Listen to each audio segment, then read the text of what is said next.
Hello everyone, welcome back to my channel for a brand new mystery with Molly. If you are new around here, if you have never seen my face on your screen before, then hi, my name is Molly and I post true crime videos like this every single week. So if you think that that is something that you might want to stick around for, then please do subscribe and don't forget to switch on the little notification bells that YouTube will let you know whenever I post a new video. This week we are going to be talking about the solved case of Wendy Spees.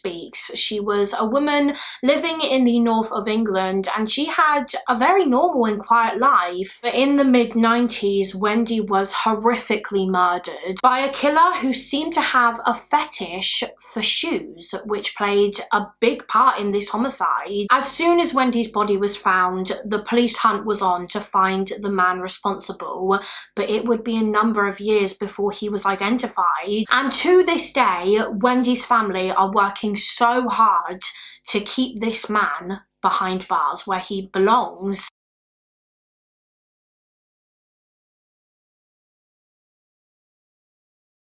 So for this week's case, we are going back almost 28 years to 1994 in Wakefield, which is a city in West Yorkshire in England. And this is Wendy Spees. She was a 51-year-old woman who lived in the area of Wakefield. Wendy was a mother of two. She had two daughters who were both adult women by the time that this case occurred. And their names were Tracey and Leah, and they were all incredibly close. Wendy was so close to both of her children. In fact, in one article I read, her daughter Tracey described how she, her sister and her mum used to always call themselves the Three Musketeers because they were always there for one another. They always had each other's backs. Wendy was a single woman by 1994. However, she had previously been married. She got married to a man named Richard when she was 21 years old after they both met whilst they were working in the RAF, I believe. Richard was the father of Wendy's daughters Tracey and Leah, and the family of four used to live in Lincolnshire. However, eventually they moved to Wakefield, and it was after this when Wendy and Richard decided to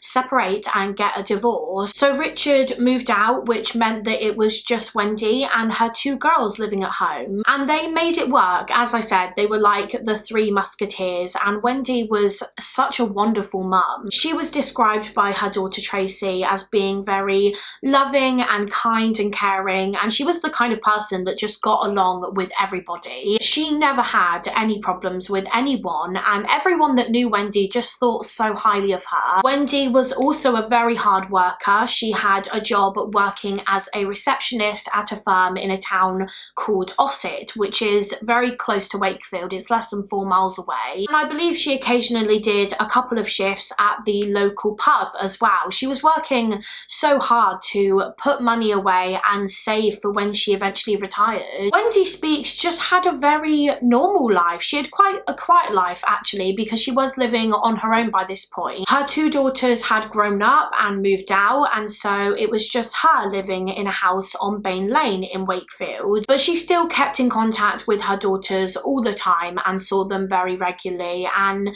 Wendy was happy. She was content with her life. But in March of 1994, all of that would completely change. The 15th of March 1994 was a day just like any other for Wendy Spees. She'd been to work that day. She'd gotten the bus to work and then gotten the bus back, as she always did. She had the same routine pretty much every day. The bus on her way back used to drop her about 600 yards away from her home on Balne Lane, so she would walk the rest of the way, but of course it was a route that she knew very well and did all the time. However, just the next day, so the 16th of March 1994, Wendy didn't turn up for work. She was supposed to be in that morning. She had a shift, but she just didn't turn up, and she didn't contact her work letting them know that she wasn't going to be in either. They did try to contact Wendy to find out what was going on, why she hadn't come in, but they couldn't get through to her. She just wasn't picking up the phone. And so at around 9:30 9:30, 10 a.m. that morning, one of Wendy's co-workers rang Wendy's daughter Tracey, and she just asked her if her mum was okay because she hadn't turned up for work. And Tracey said that as soon as she got that call, she knew instantly that something was not right. Something had to be wrong, because there's no way that her mum would have ever done something like that. She never would have just not shown up for work without letting her work know that she wasn't going to be in. That just wasn't her. Wendy was a very reliable woman, so it just wasn't in her character to do something like that. So Tracey just knew that something was off about this, but she started trying to get in contact with her mum anyway. She started ringing her, but she also wasn't getting any answer. And so with no luck, Tracey's cousin, so Wendy's niece, who lived just down the road from Wendy, she decided to go to the house to check on her aunt. When she got there, however, she noticed that Wendy's front door was open. It was unlocked. So she went inside the house, she walked towards the dining room, and that was when she came across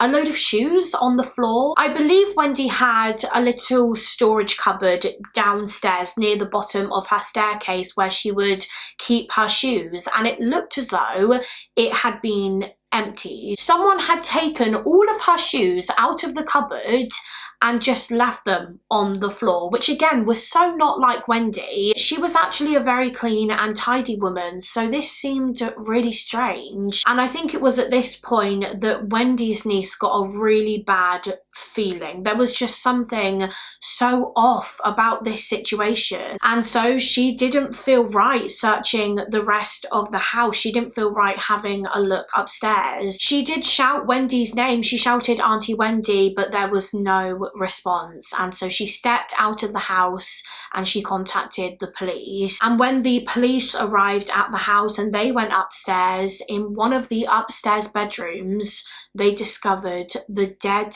body of Wendy Spees. She had been horrifically murdered in her own home. Wendy was found, I believe, lying on a bed in that room, and she was covered in blood. There was a lot of blood at the scene, and it was quickly determined that this blood had come from the many stab wounds that Wendy had sustained. She had been stabbed with a knife 11 times. 2 of these stab wounds were in her neck and the other 9 were in her back. Although it was later concluded by the medical examiner that Wendy probably would have died after sustaining the very first stab wound in her back, because this wound punctured her lung. But despite the fact that she was dead, this killer just kept going and going. So this was a very vicious and frenzied attack. I don't believe the knife, the murder weapon, was found at the scene, so the killer had taken that away with them. Although there was a kind of knife-shaped outline on the bed in blood, which showed where the knife had been placed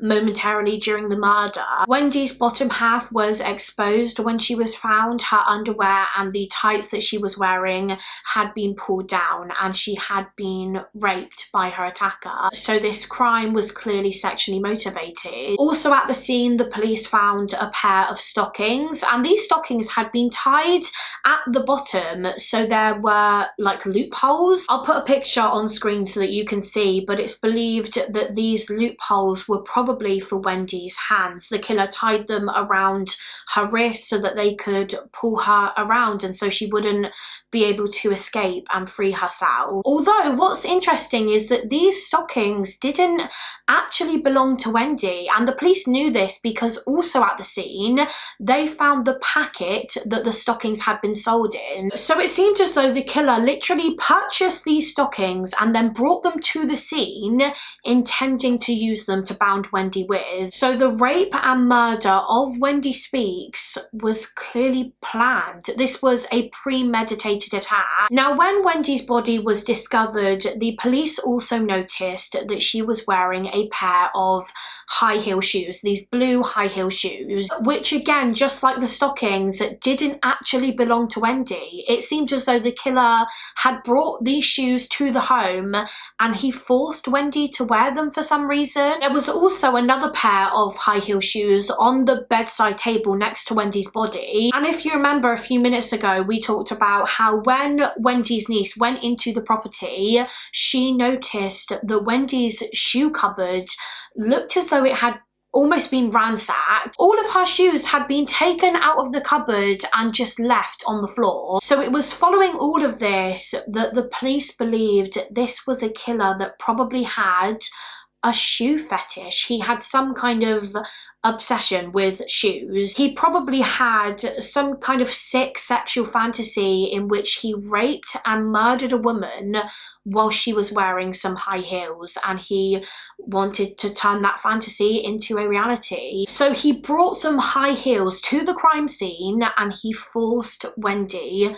to put them on, and he placed another pair of high heels on the bedside table so that he could also look at them when he was committing the murder. So it was after this realization that the unidentified killer became known as the shoe fetish killer, and Wendy's case became known as the shoe fetish murder. The story would later be featured in news programs and in newspapers, and it would have that title, the shoe fetish murder, which, as you would expect, really caught people's attention. So after Wendy's body was found, a murder inquiry was launched by the West Yorkshire police. They immediately set out to try and find the man that did this to Wendy. So forensic teams were sent to the crime scene, Wendy's property, and they were obviously tasked with trying to find any trace of the killer's DNA, and luckily they did. I believe they found traces of semen on Wendy's body from where she had been raped, but as well as that, they also found traces of blood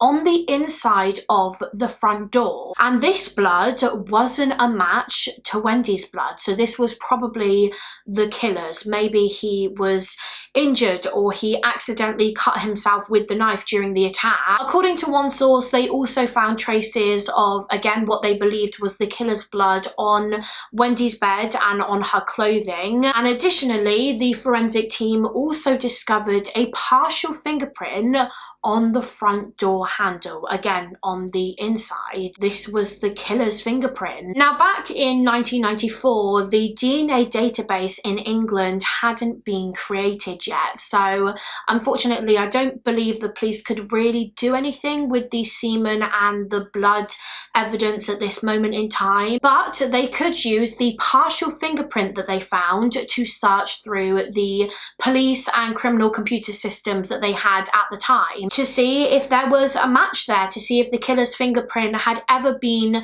taken and submitted prior to the murder.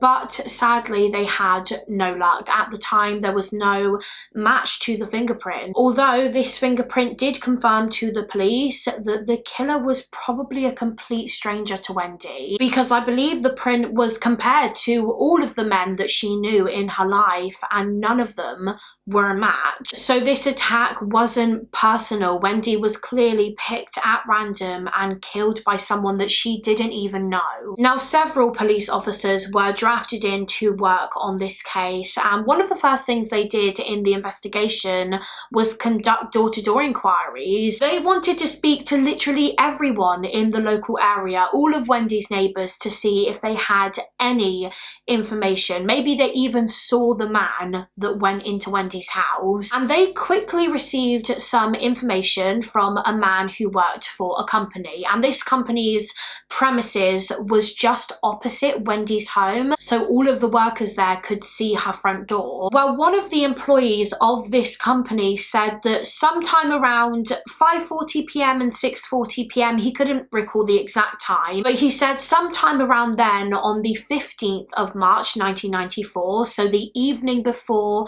Wendy's body was found and after she returned home from work that day, he remembered seeing Wendy standing on her doorstep. he said that she was wearing her slippers, so it looked as though she had been home for a little while and she clearly didn't plan on going back out. She was in for the night. And he said that Wendy wasn't actually alone. While she was standing on her doorstep, she was speaking to a man. Of course, the worker didn't think anything of it at the time, and so he just carried on with what he was doing. But then after a short while, he happened to look towards Wendy's house again, and this time when he did, Wendy was no longer on her doorstep. However, the man that she was previously speaking to he was actually walking out the door as if he was just leaving Wendy's house, and he carried on walking down the road. But he wasn't walking for very long. He quickly changed his pace and he started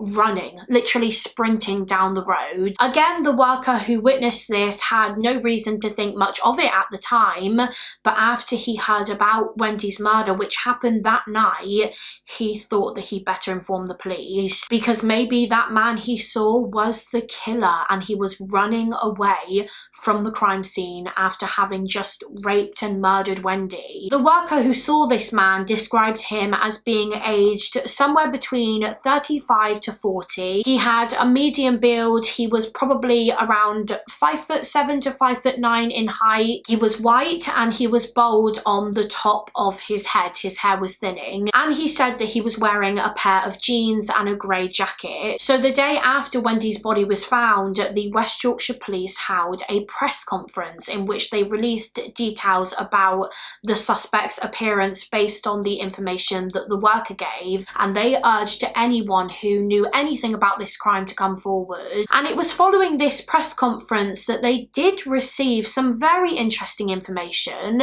from a 24-year-old woman, and this woman wished to remain anonymous, so she is referred to as Woman A in this case. So Woman A got in contact with the police and she told them that she lived roughly a mile away from Wendy's home, and she said that on the day of Wendy's murder, only about an hour before the time that Wendy was killed, around like 5 p.m, there was a knock at her door. She had literally only just got back home as well. She had come in from work, let her dog out into the garden, and then someone knocked at her front door, and when she answered it, a man was standing on her doorstep, and this man basically asked her for directions. He said that he was trying to find a road called Flanshaw Drive, and so I think she started trying to explain to him how he could get there, but he kept asking her if she could go and get a piece of paper and write it down for him, but she didn't. And so he asked if he could come inside and use her phone, but again she said no. She actually said, there's a hotel down the road, you can use the phone there.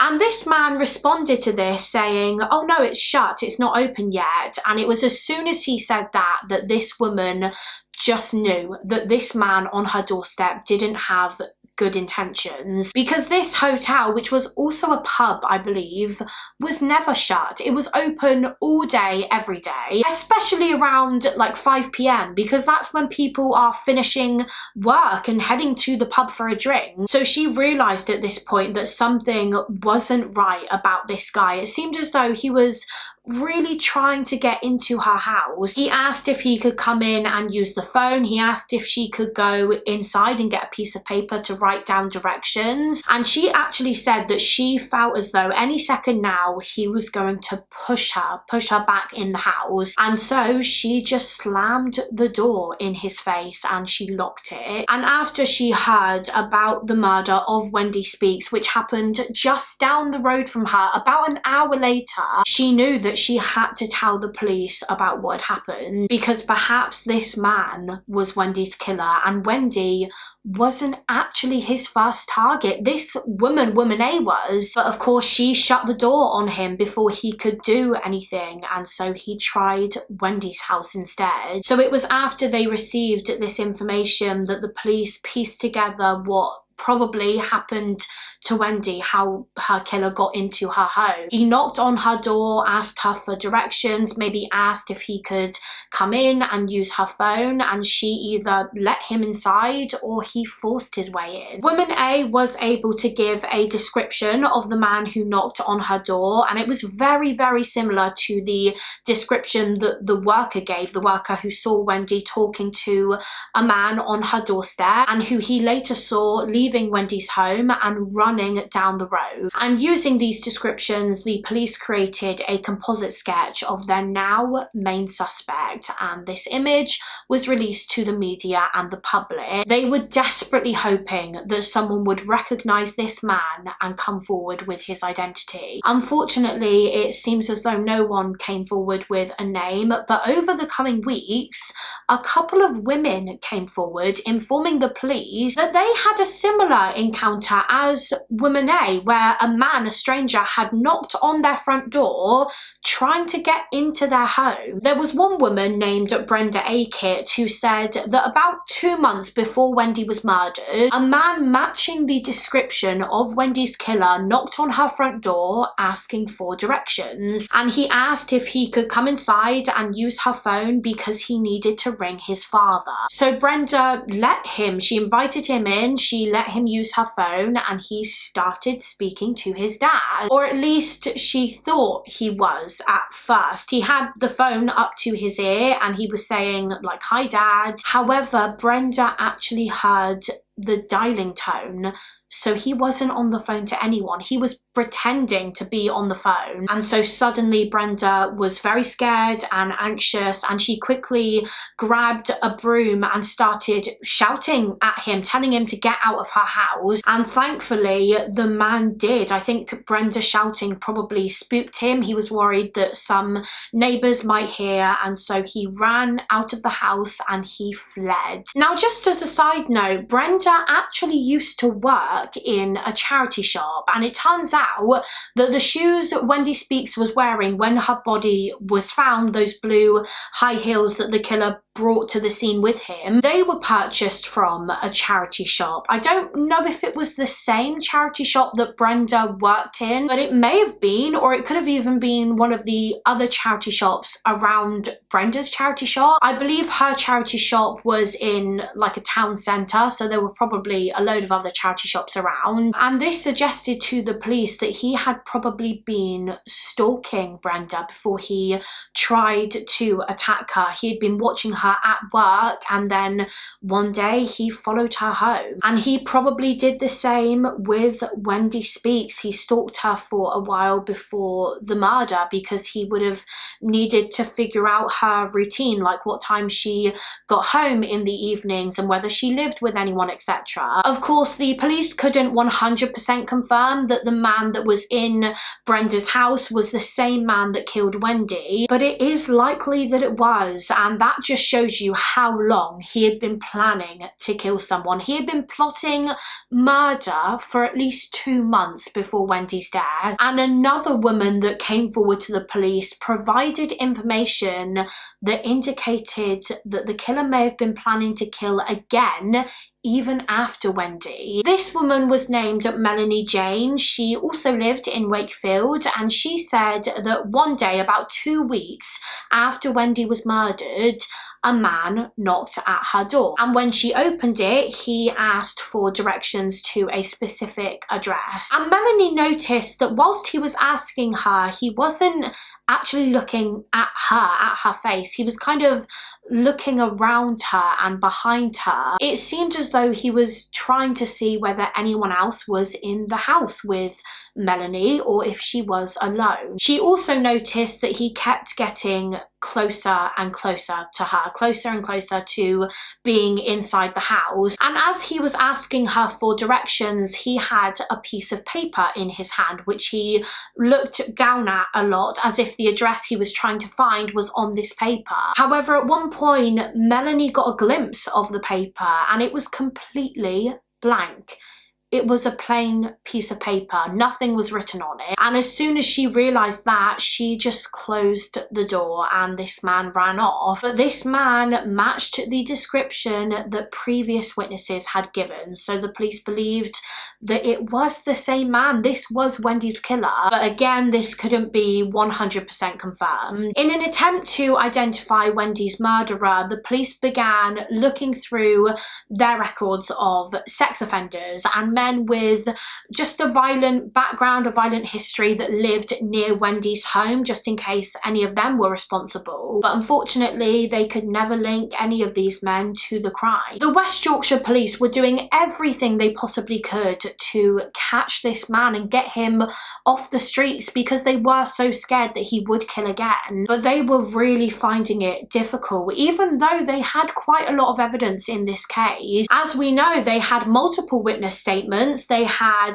a description of what the suspect looked like. They had an e-fit of the suspect. They even had the killer's DNA, which scientists had obtained from the crime scene, but they just couldn't match it to anyone. And so unfortunately, as the months and the years went by, Wendy's case started to go cold. However, in the year 2000, so 6 years after the crime, there was a development in the case, a huge development actually, because finally a match had been found. It was early March of the year 2000 when the police received the news that a match to the partial fingerprint had been detected, the fingerprint that was discovered on the inside of Wendy's front door handle. The match was to a man named Christopher John Farrow. He was around 45 years old at this point, which means he would have been about 39 at the time that Wendy was killed in 1994. And interestingly, his fingerprint was actually entered onto the database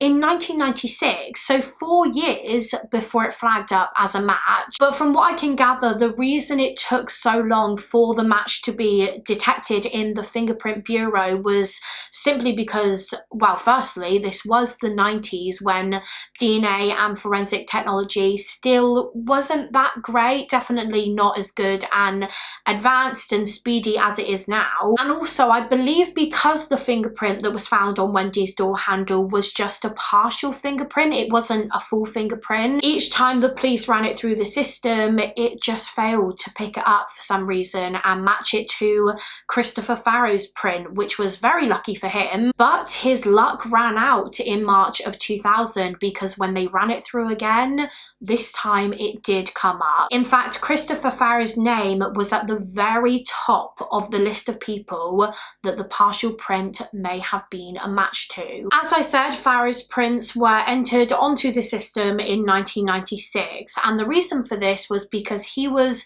arrested after he was in a pub in Bradford in West Yorkshire, and he was overheard in this pub by a police officer bragging about the fact that he would often drink and drive. And so this police officer arrested him. He was taken into custody and he was convicted, and his driving license was taken off him. And as a result of this, his prints were taken and they were entered onto the database. Now, there isn't much information out there about Christopher Farrow. I couldn't find any information online about his childhood and his upbringing, so I don't know what that was like. I know that by the year 2000, he had a partner who he was living with, and he was also living with her children. And he actually had no criminal history apart from that drink driving offence. He had never been arrested for anything, which I imagine was very surprising to the police. They were expecting Wendy's killer to have had a violent past and a criminal background, but from the looks of it, Farrow didn't. And he was actually known as being a polite, well-mannered man. He was quite quiet, and I think he mainly kept to himself. In all honesty, no one would have suspected him. No one that knew Christopher Farrow personally would have believed that he would have been capable of murder.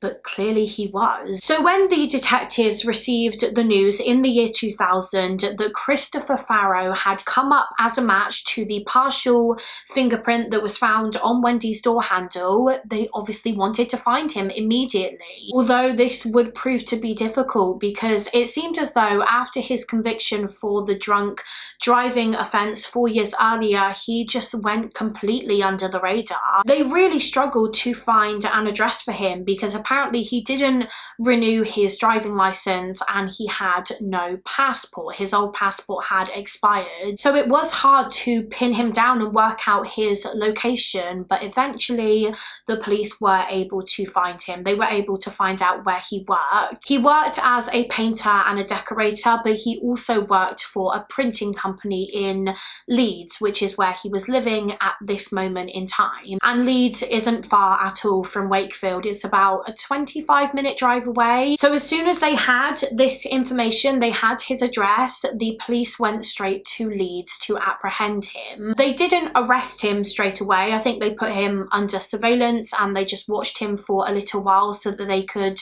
be sure that he was living where he was, that the address they had was correct. And when they were certain, they knocked on his front door and he was arrested on suspicion of the murder of Wendy Spees. And interestingly, when the police arrested him, Farrow didn't actually say anything. He didn't ask the police what was going on. He didn't say it wasn't me. He didn't deny it. He just stayed quiet, almost like he knew that this day would come. He knew that eventually the police were going to catch him. When he was taken to the police station, they got a blood sample from Christopher Farrow, which was then sent off for testing to be compared to evidence that was found at the crime scene. And following this, he was questioned, and during his questioning, he did deny it. He said he had absolutely no idea who Wendy Spees was. He had never been to the area where she lived, and he didn't kill her. And so the police said to Farrow, well then explain to us how your fingerprint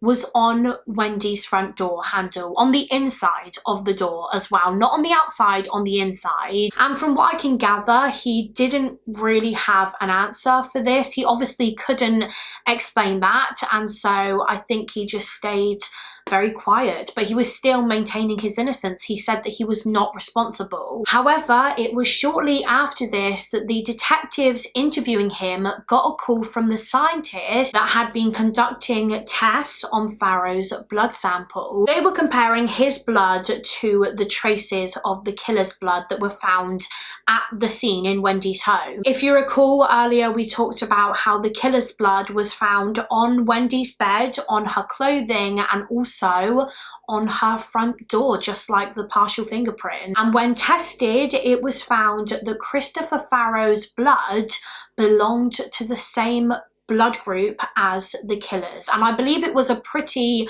rare blood group as well. Not many people had this blood type, but Farrow did. So that was just even more evidence against him, and it was when he was confronted with this information, this evidence, that he cracked. He actually admitted it. He admitted that he was the one who raped and murdered Wendy Spees, and he basically said that the reason he did it was just because he was having a bit of a bad day, and in his words, quote, someone was going to get it that day. Apparently the woman he was with at the time, his girlfriend, was pregnant, I believe with his baby, and Farrow said that he and his girlfriend had been arguing and fighting a lot, and I believe these arguments were mostly about the fact that she wasn't having sex with him as regularly as he would have liked because she was 6 months pregnant. So he clearly decided that if his girlfriend wasn't going to give it to him, then he had to get it elsewhere, and if he had to rape a woman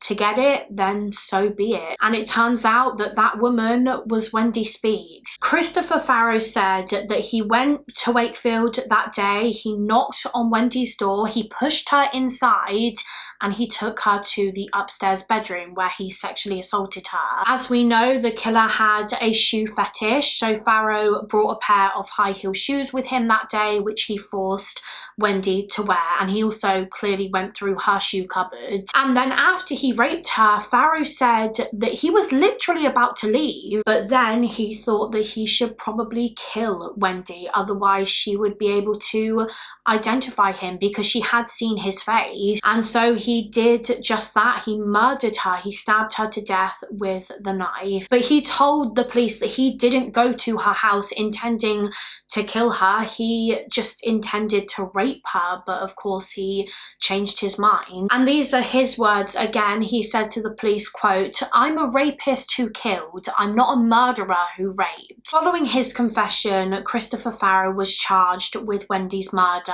and the police got in contact with Wendy's family to let them know that her killer had finally been found and apprehended. And of course they were so relieved to hear this news. It must have been absolute hell for them during those 6 years before Farrow was caught. It must have been torture knowing that Wendy's killer was out there somewhere. He was a free man, and I'm sure at times they must have felt like he was never going to be found. He was going to get away with what he did to Wendy, but thankfully he didn't. Farrow didn't get away with it, and finally Wendy was going to get some justice. Just a couple of months after he was identified, in November of the year 2000, Christopher Farrow appeared in court where he pled guilty to the rape and murder of Wendy Spees, and he also pled guilty to another charge related to woman A. If you remember, she was the woman that it's believed Farrow intended to rape first that day. He went to her house and knocked on her door about an hour before he went to Wendy's house, and he tried to get into her house asking if he could use her phone, but she just shut the door in his face. Woman A was Farrow's intended target, but when that didn't work, he knocked on Wendy's door instead. Now, from what I can gather, Farrow was never charged with anything in relation with what happened to Brenda Ackett and Melanie Jayne. I believe the police couldn't concretely link him to those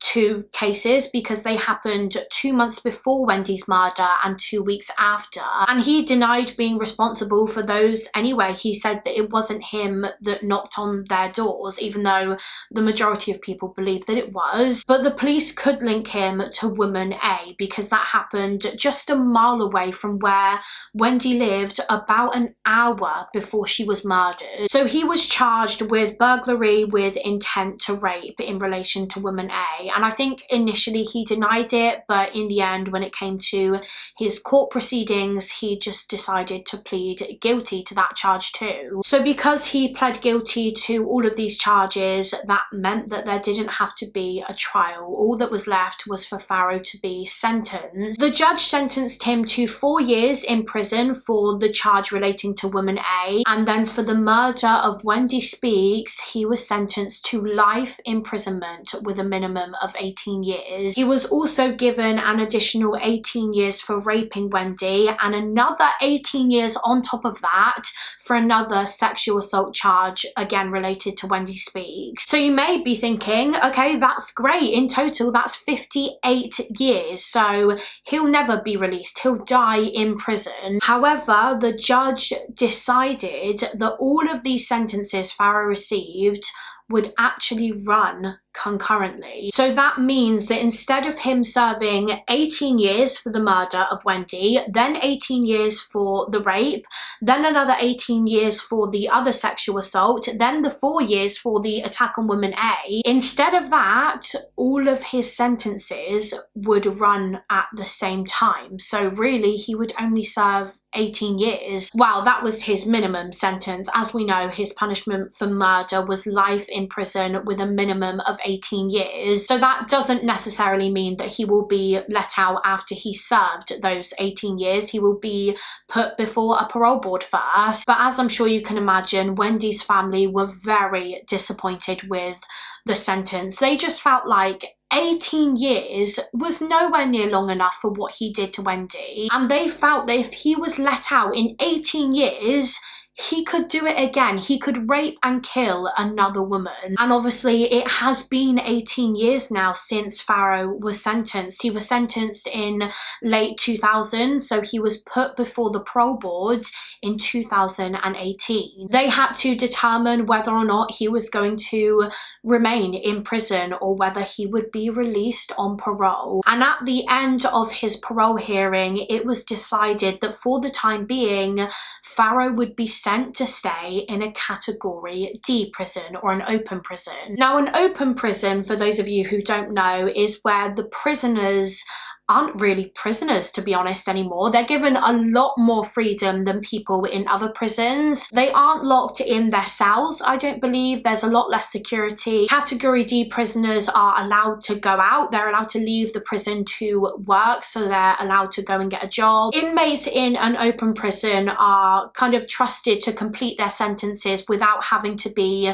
supervised 24/7. And now Christopher Farrow, a convicted rapist and murderer, was going to be given those privileges. He was going to be moved to an open prison. However, as soon as Wendy's daughter Tracey found out about this, that he was going to be moved to an open prison, she was just like, no, that is not happening. She decided that she was going to do everything in her power to keep Christopher Farrow behind bars in a normal prison until the day that he dies. Tracey actually started a campaign to keep her mother's killer in prison, and she tried to generate as much media attention and publicity around this campaign as possible. And it worked. The campaign was picked up by the media, and actually when it was, I believe a few more women came forward and told Tracey that they believed they'd had a negative experience with Christopher Farrow, either before Wendy's murder or afterwards, in that 6-year gap before he was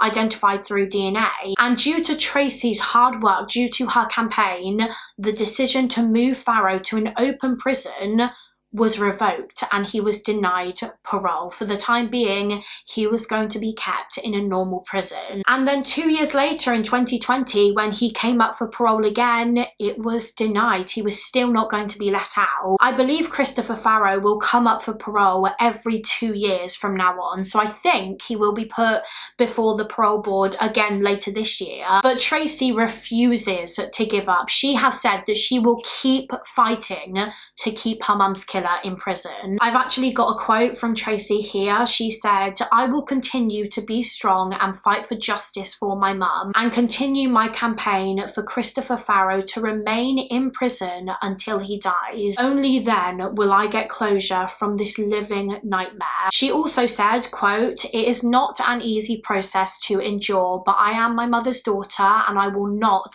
let my mum down." I mean, what an incredibly strong woman. I really take my hat off to Tracey. I think the work that she is doing to not only get justice for her mum, but also to keep other women safe is amazing. Like I said earlier, there is every chance that if Farrow was ever released, he would kill again. He would take another woman's life. And Tracey is doing everything she can to stop that from happening, because she doesn't want another family to go through what she went through when her mum died. So let's hope that she is successful. Let's hope that Christopher Farrow is never let out of prison. But that is it for this case. That is the case of 51-year-old Wendy Spees. As always, please do let me know your thoughts and opinions on this case in the comments. I would love to hear what you guys think. Thank you so much for watching. Please do give this video a thumbs up and subscribe if you haven't already, and I will see you again next week for another mystery with Molly. Bye!